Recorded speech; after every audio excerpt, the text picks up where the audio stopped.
If you're a business owner, YouTube shouldn't be your second job. But I think a lot of you understand that you gotta create YouTube videos to promote yourself and your business so you can get more clients. I totally get that. But you know, this whole YouTube thing sounds like a lot of work.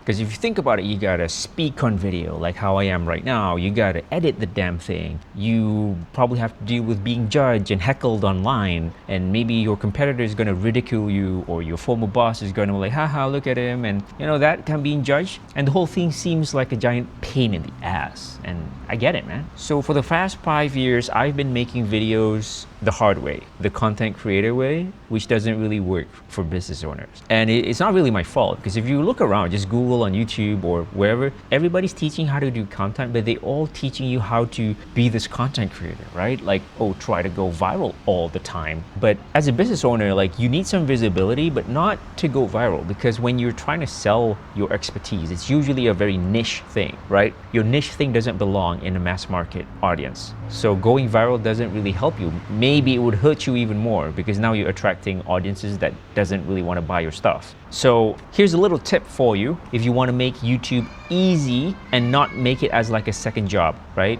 Number one, you don't need all these fancy cameras. Like, I know the image looks good and whatnot, but like when you use these fancy cameras, first of all, it's really expensive. Number two, there's a steep learning curve how to use these cameras. Like, that's a photographer, videographer's job. Like, you need time to learn the camera. I have a Sony camera that I'm using. It's 5 years old. I still don't know how to use the whole thing, right? So we want to make YouTube easy for you. So don't use or invest in any expensive cameras. Just use whatever smartphone you have right now. Trust me, most of your smartphones are so good nowadays, and just use the front camera. It's fine, because people are gonna listen to your story and your insights, and they don't really care about your footage, if I'm honest, okay? So make it easy on you. Just use your smartphone. The only two things you gotta buy is a tripod that costs maybe $10 and a wireless mic that I'm using right here to record this whole thing. So maybe another 50 bucks. So all in all, less than $100. So don't listen to these guys that, oh, you need all these gears and you need this fancy camera. And then once you buy the fancy camera, you gotta buy a nice fancy lens, and then it's just never ending. So that's like an excuse for you to not film. Okay, so if you use your phone, you have a mic, you have a tripod, that's it, that's all you need. That eliminates you from procrastinating. All right, so the second thing is what I realized is that you should film outdoors, just like how I am right now. At first, it feels so weird. I have a studio at home, but what I realized is that I get bored, and I think my audience gets bored when I film in my studio, because it's just the same thing.